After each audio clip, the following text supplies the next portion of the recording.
keep winning, winning. I'ma keep winning, winning. I'ma keep winning, winning. You can try to save yourself, but you only go. What's going on, guys? Jake Ham back with another video, and today, as you can see on my screen, Mel Kiper just dropped his first mock draft of this new draft cycle in 2025 by himself. And today we're going to be looking at it and kind of reviewing what he has for the first round picks and kind of giving my opinion on it.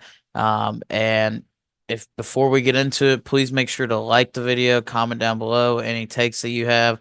If you like my takes, disagree with them, we can have a comment down below, and please make sure to subscribe because I'm going to be bringing you daily NFL content that's going to be going on, whether it's free agency, NFL draft, NFL playoffs, all things NFL content. So please make sure to like down below. Now, Mel Kiper, definitely, he's pretty much the godfather of the draft. He pretty much is the guy that made analyzing it pretty much a big deal. In this class, though, it can be seen as kind of a weaker class in certain positions. Most teams, I think, this year are going to be taking best player available a lot of the time. Weak quarterback class is a very good defensive line class, whether it's interior defensive line, edge rushers, and tight ends or running backs. So it's kind of a combination of defensive line and less important positions like tight end and running back that don't usually go early that we could see go early based on their stock going up through the combine and some of the performances that we've seen in the college football playoffs. One guy to keep in mind, a lot of running backs don't go in the first round. Ashton Genty's obviously probably going to go in the first round, but one guy to kind of keep on in a weak class is Judkins from Ohio State. He had an amazing college football playoffs. And there's a report that a lot of teams seem to think that he could be a sleeper kind of pick here to kind of go very high. Now, let's get into what Mel Kiper has to do. What picks does he have? Starting out here, he has Cam Ward to the Tennessee Titans. This is what everybody's had. He's pretty much has the more toolsy quarterback. He can make plays. I think this is opposite of what the Titans have. He's one of the extenders that's just going to make plays for you, kind of like a what quarterbacks have to have nowadays. Shador compared to Shador, um, he's more of the holds on to the ball more in the pocket, creates sacks for himself. Cam Ward does the opposite. He has great ball placement. He is a little bit more raw in his development, but I think in 2 years after seeing as long as he goes into the right situation, which Brian Callahan was the offense coordinator for Joe Burrow, very similar. He's been in three offensive systems throughout his collegiate career, going to three different colleges and getting better and better every year. So I do think Cam Ward, in my opinion, is number one quarterback. I think it fits well with the Tennessee Titans, who does not have a quarterback. Their new general manager, Mike Borgonzi, just got hired. He was the longtime assistant GM in Kansas City, so he's going to be looking for his kind of Patrick Mahomes type guy.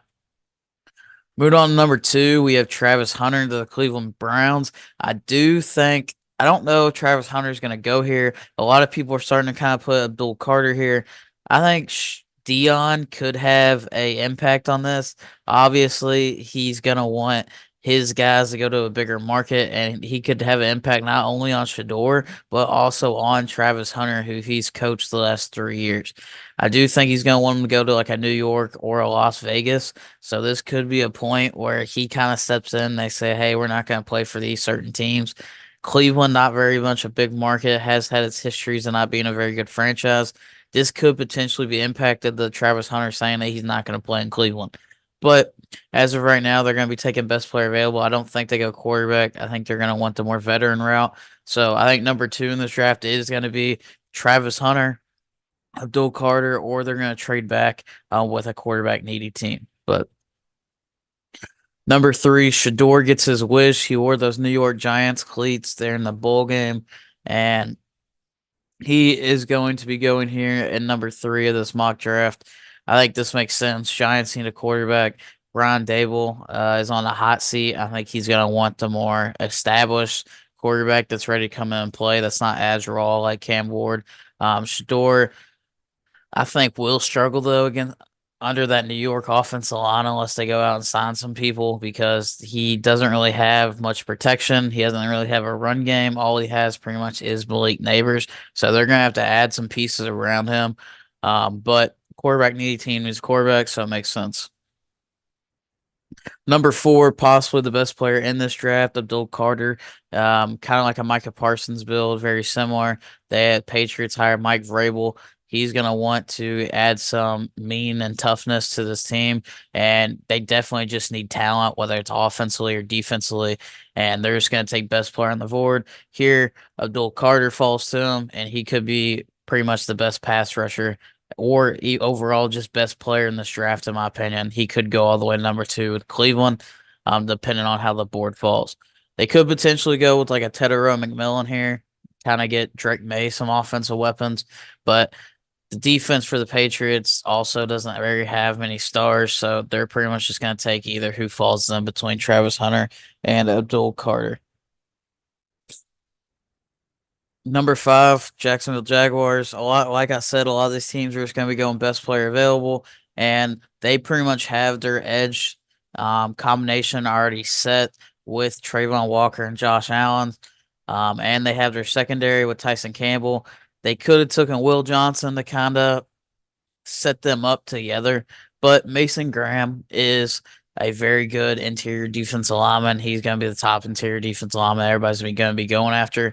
And since they already have their 2 edges, I think getting a wrecker on that inside that's going to stuff the run and pretty much clog up those gaps, allowing a lot of commitment to be taken to him to allow Josh Allen and Trayvon Walker to be able to go out and make plays.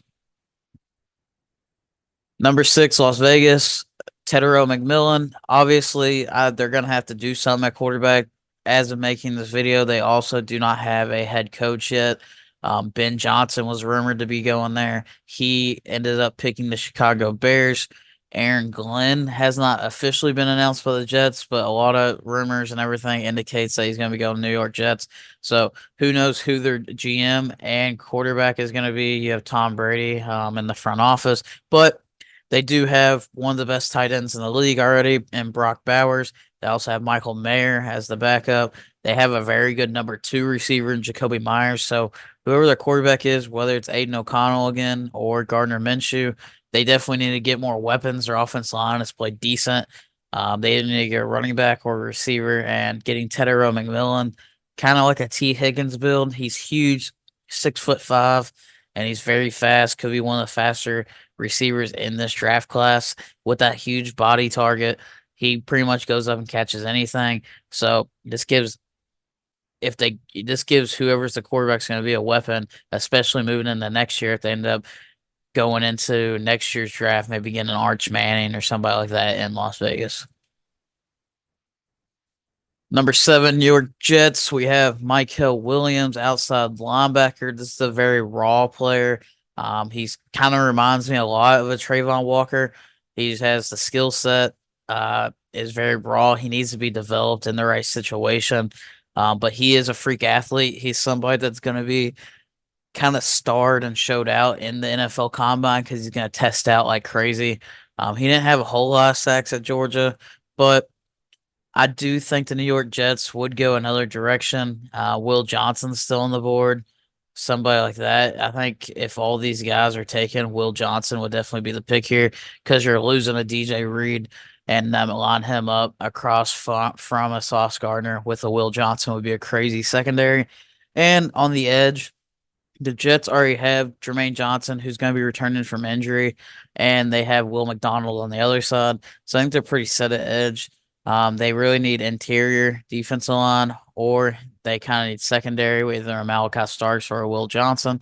So I don't really see them taking edge, but if they do, this is a high upside guy that if Aaron Glenn ends up getting there, can develop kind of like an Aiden Hutchinson whenever he was in Detroit. Number 8, Carolina Panthers take Jalen Walker. He played interior linebacker and he played edge both. He had about 6 sacks. He could play either one. In the NFL, he's definitely going to be taken off by linebacker. The Panthers have one of the worst defenses in the league. They're just pretty much going to take best player on either defense or they're going to get a weapon for Bryce Young. if they fall in love with one. Jalen Walker's definitely going to be a guy that's going to be playing edge after they traded Brian Burns. They're definitely looking for his replacement. New Orleans Saints, they're picking up Will Johnson here. They do have Kool-Aid McKinstry, who's a nice young guy that's came in and played as a second round pick. They just got rid of Marshawn Lattimore. And if Will Johnson falls into your lap, he's one of the better players in this draft. He could go, I could see him going top 5 to the Jacksonville Jaguars. So it definitely makes sense that they're going to be taking Will Johnson in their secondary. Their defense was not very good. Their core is pretty much kind of aging, and they were a mediocre team, so that's not very good. So you're looking to get nice young talent here, and Will Johnson is one of the best lockdown corners in the draft. He does deal a lot with injury, so that could be an issue that you're concerned about. But if he comes in the combine and he passes all the medicals, then he's going to be in here. The first offensive lineman off the board, they have Chicago Bears going Will Campbell. Here's the thing about Will Campbell. I did a video on him doing a film breakdown. If you haven't seen it, please go on the channel and watch. Will Campbell is kind of one of those guys. He's a weird tweener because he definitely plays like a tackle, and he kind of at some point there's certain things at his tackle spot that he needs to kind of shape up with him getting beat on the inside, and he plays way too high. And he's not going to get good run fits, but some people have him at a guard. He does not play like a guard, even though his measurables are like a guard. So that's kind of the weird spot that he's in. I do think the Bears in free agency, a lot of people have them going after Trey Smith, who's going to be a free agent from the Kansas City Chiefs, who's going to be looking for a bag after winning so much. So they could go in and sign a Trey Smith. I do think they're going to be looking for a tackle here. Also, they're going to end up trading maybe a Braxton Jones, who is their left tackle, and they're going to be looking to move on after they kind of build up the interior offensive line in free agency.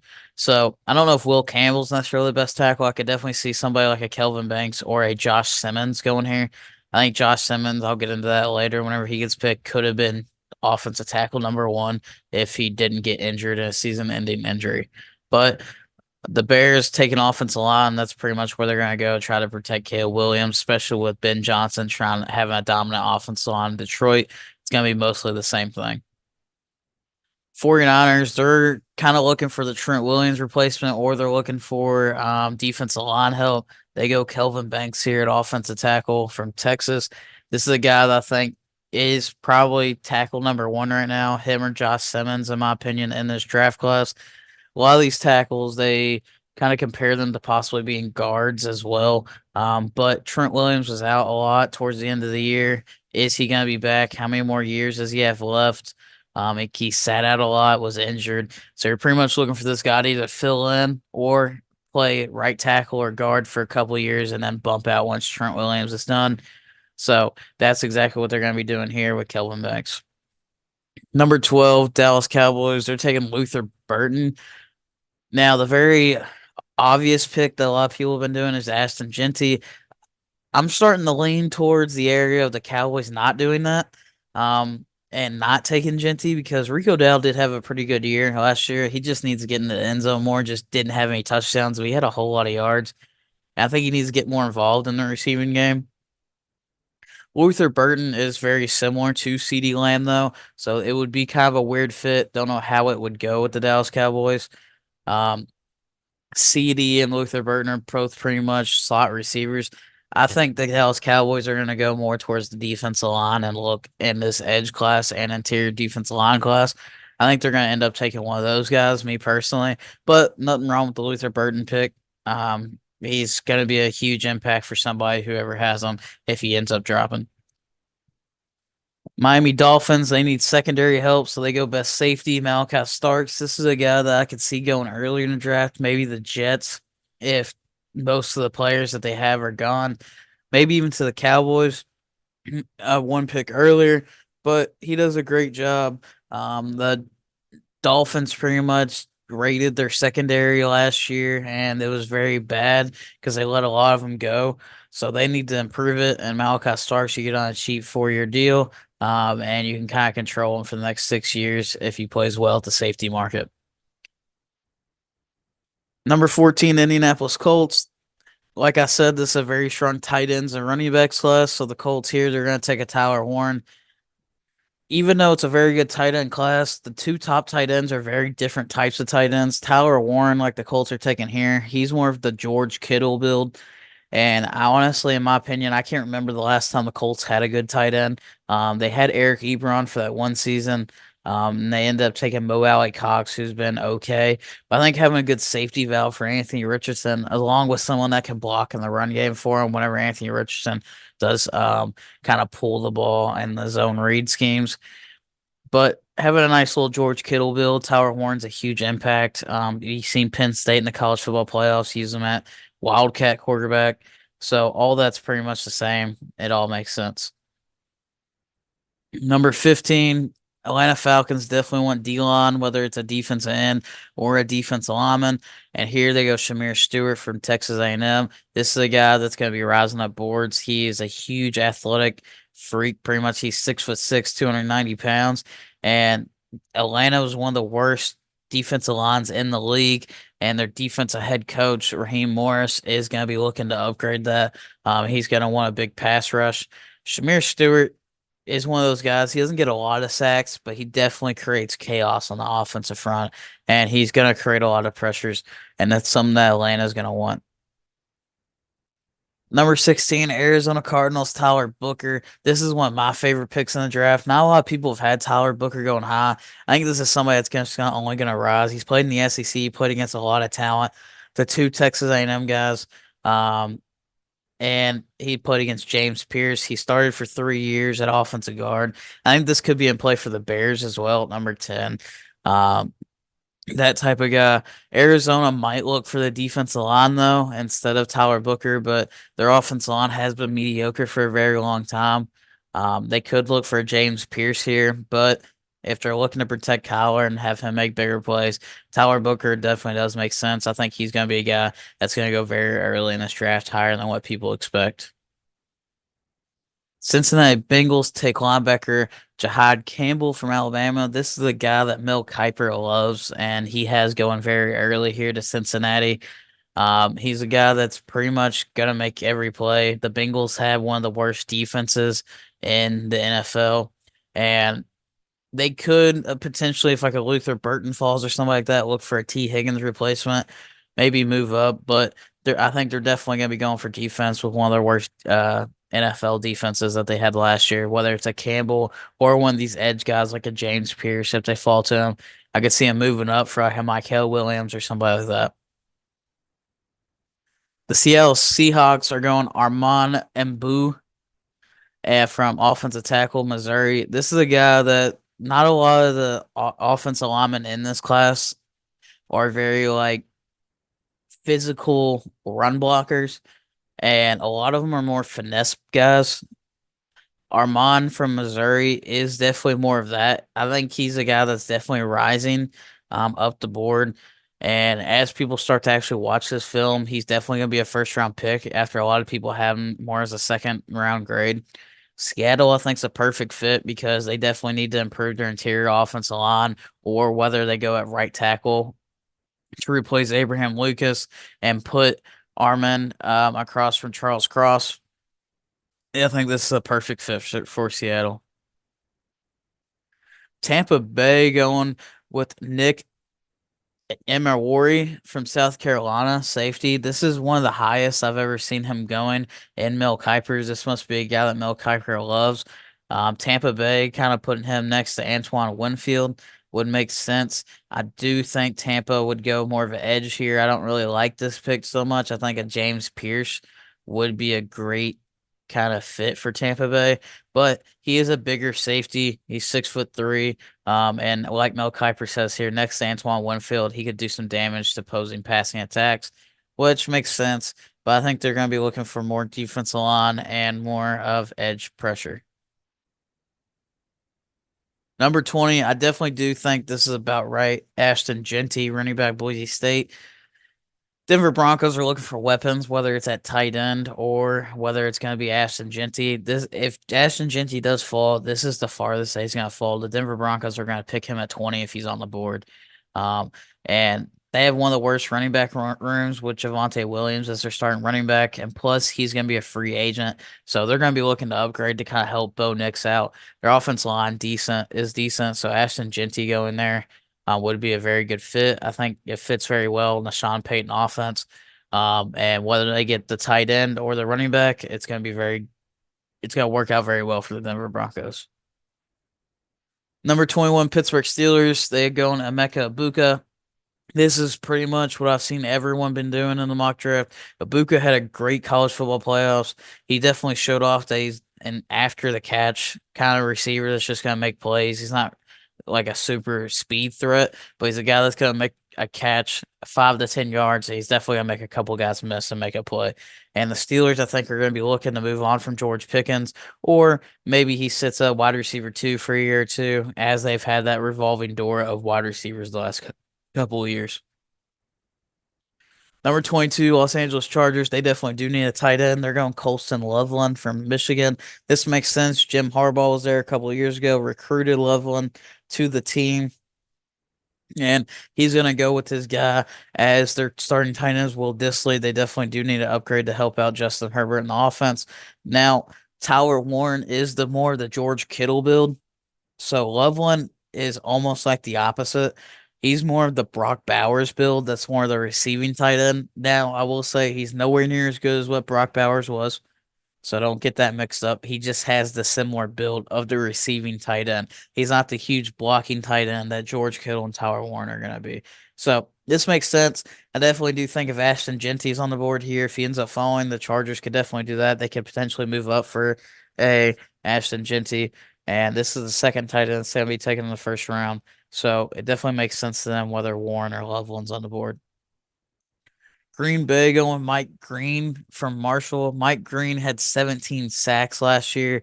He definitely is going to be somebody that's going to go in the first round. I think he's been rising the boards. He was originally a second round guy.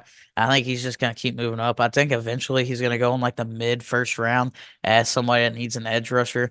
He's pretty much a pure pass rusher. And he does a great job of using his speed and power to be able to beat offensive linemen off the ball, and he definitely led the college in NFL sack, or definitely led college last year in sacks with 17, and he led it in tackles for loss. So he's just pretty much a freak on the offensive line, and he has majority of the time he wins against offensive linemen.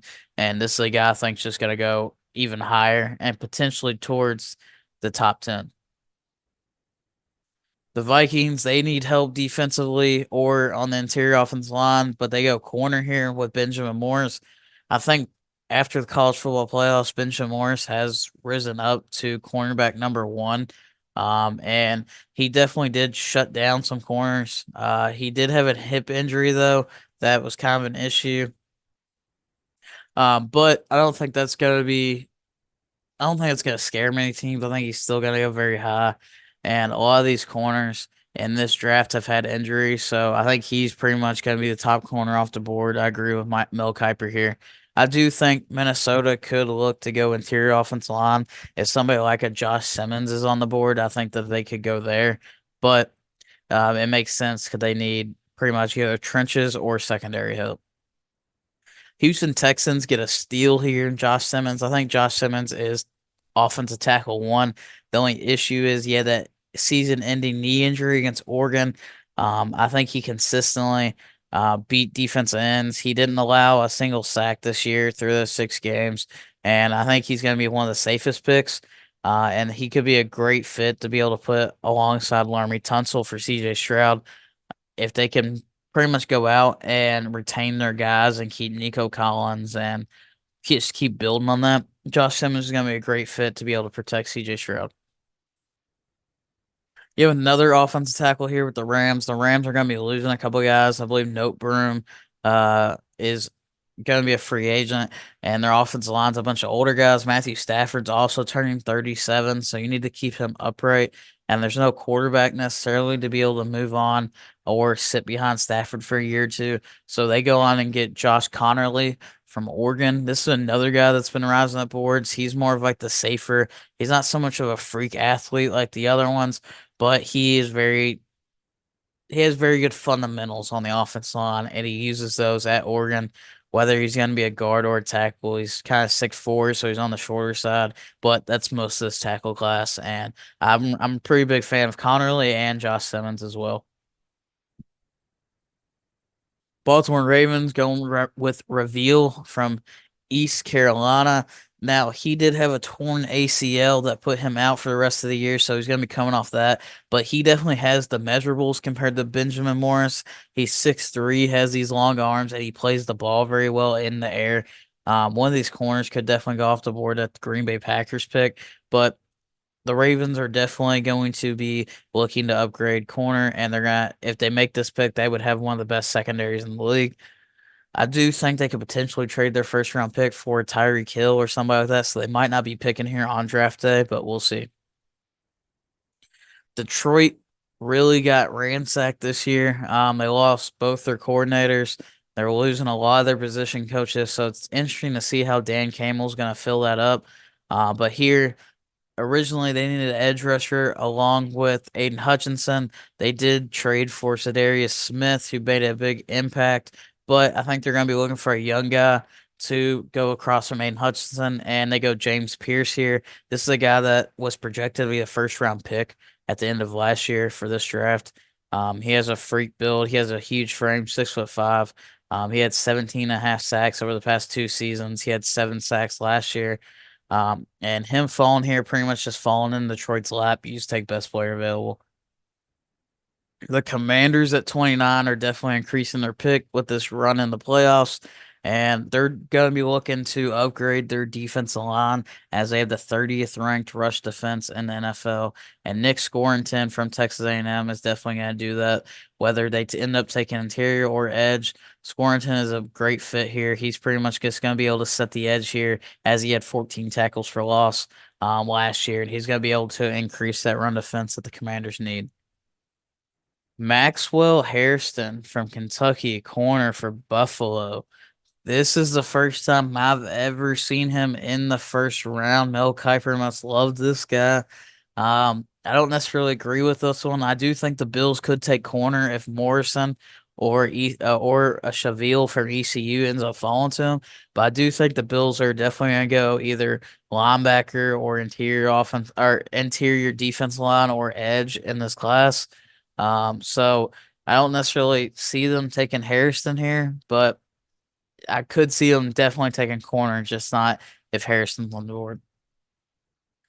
Kansas City Chiefs taking Walter Nolan. I definitely think the Bills would take Nolan here if he was on the board with the last pick, or even Kenneth Grant. But the Chiefs have Chris Jones. They definitely do need to get somebody alongside of him, and Walter Nolan would be a great pick. He has huge size. He's a great pass rusher from the interior. He has 6.5 sacks last year, and he's a guy I think will definitely go earlier than this. I don't think he's going to be on the board here, but if he falls in their lap, he'd be a great complementary piece to Chris Jones in Kansas City. Then lastly, they have the projected Super Bowl champs, the Philadelphia Eagles at 32 here going Kenneth Grant. I don't know if they necessarily go into your defense line. They have Jalen Carter and Jordan Davis. It would be the third time that they've taken one in the first round. I think that they're looking for more of an edge after they signed Bryce Huff, and Bryce Huff has not really done anything this year. So I think that they're going to be looking for another position like at the edge. But if a lot of them are off the board, I guess I could see them just going best player available because Howie Roseman's done that in the past. So I think they're going to be looking for more edge rushers, but who knows? So this was Mel Kiper's first round mock draft. There was definitely some surprises in here. Some guys falling that I think will definitely go higher, like a Josh Simmons, like a Walter Nolan. But he is definitely known for having his takes on certain people. We've seen it there with the Kentucky corner Harrison, and it's very interesting. It's going to change a lot. Nothing's set in stone. We have 4 months until the NFL draft. We haven't even done the combine yet. So a whole lot's going to change. There's going to be a lot of rumors coming out. Free agency is going to change a lot of this. So it's just kind of pretty much a guess for everyone. No one's locking anything in. They're just kind of putting pen to paper right now. So thanks for watching. Please make sure to like down and below and make sure to comment any agreements or disagreements. And I'll see you in the next one. Yeah, feel like John Moran. Yeah. Need a triple double. Told him check the stats. Yeah, I got a couple. I don't drop the ball. Now I never fumble. I'm the MVP. Now I feel like Russell. Feel like John Morant. Need a triple double. Told him check the stats. Yeah, I got a couple.